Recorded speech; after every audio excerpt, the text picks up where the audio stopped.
Hi there, it's Sam from Pootles.co.uk. Thank you very much for joining me today. Today I have a gift that you would give for New Year. Now it's tradition in the UK, particularly more in Scotland I suppose, but to give shortbread as a gift at New Year. And although these are specific size packets, shortbread is a great gift, particularly if you're going to somebody's house at New Year.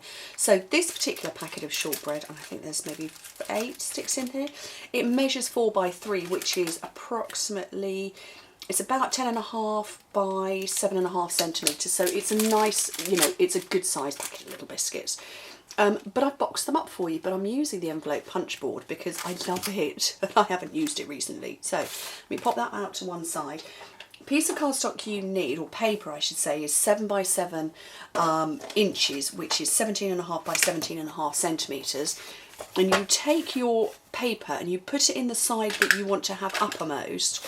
I didn't fancy the green today, I fancied this sort of swirly, non-Christmassy part of the Christmassy paper. And you line it up to 2 5/8 of an inch, that's the 2 5/8, which is in the white, which is about 6.7 centimetres if you're working in metric. So you line it up, you punch, and then you score, following the score guide here, and then you slide it up 1 inch, so it's at 3 5/8, which is about 9.2 centimetres. You punch and you score down, and now when you come to turn it around, you're now just lining up your previously scored lines with this score guide here. And my lights, I need to put my own shadow across so I can see where I'm lining up.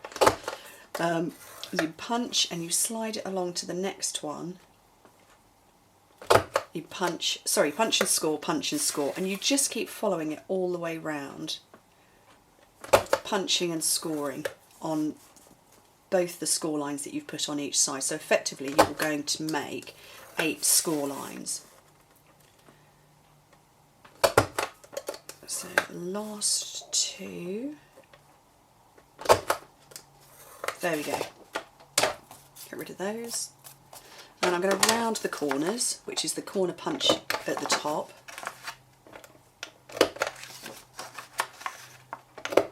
Round all of those. Oopsie daisy. Throw everything around.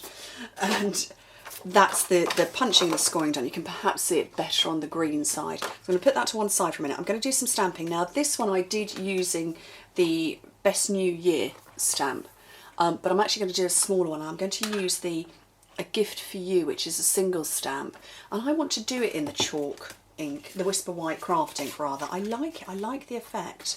So it's just our Whisper White craft. It's a different kind of stamp pad. This is sort of more spongy, so you have to be fairly delicate. Don't push down too hard as though it was one of our regular foam pads. Just make sure everything is covered. Stamp it down and up, and just pop that to one side for a second. Because it's the craft ink, it takes a second or two longer to dry than our regular inks. So now coming back to the box, just fold on all your score lines all the way round.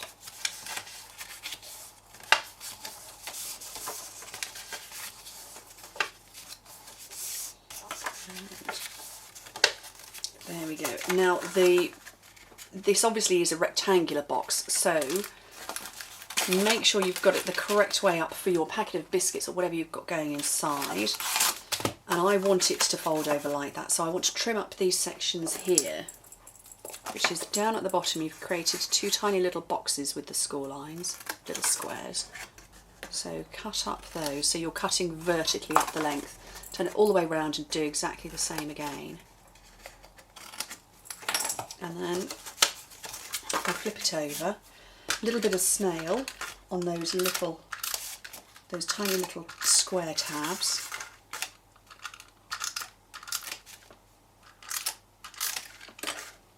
And then when you come to fold the box, they will just slip in. So you can see what I'm doing. I'm just making a box shape. They're all lined up nicely. Slide this one in, do the same. And over here, do the same, and then the 4th one there. Pop your biscuits inside, And obviously, you know, it's up to you how you fold it closed. I want it to go this way. You don't need to seal it because the ribbon will do that. And I've got the cherry cobbler seam binding ribbon. Because I want this to be the front and that to be the back, I have got a twisted knot going on at the back to keep it all secure. But if you're going to use a thicker ribbon than seam binding ribbon, it might be a bit too bumpy and it wouldn't sit particularly prettily. So, get this going.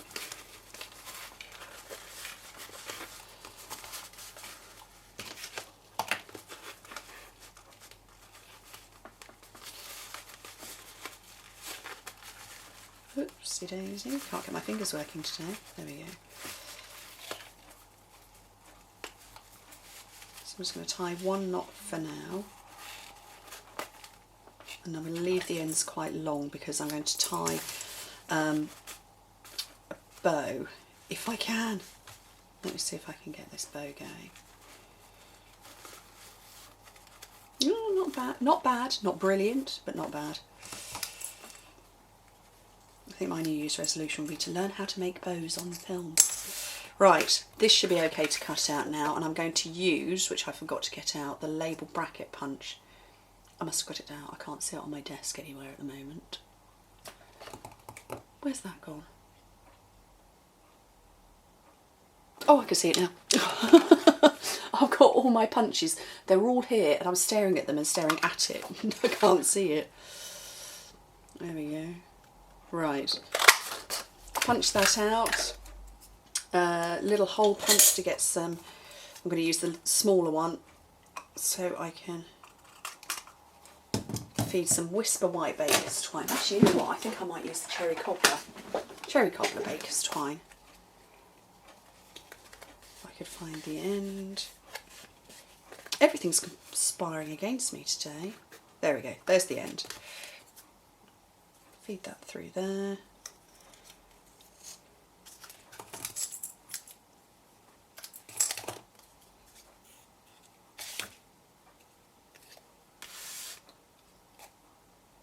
And then underneath the bow.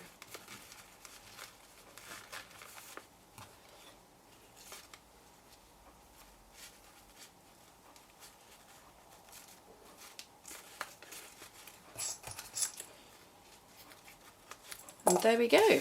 That is an easy way to dress up some lovely shortbread. So obviously this is a bit more of an obvious New Year version, but you know, it's great to give to somebody if you're going to their house for a meal or for a party or something like that. But anyway, I hope you enjoy it and have a very good Christmas and New Year.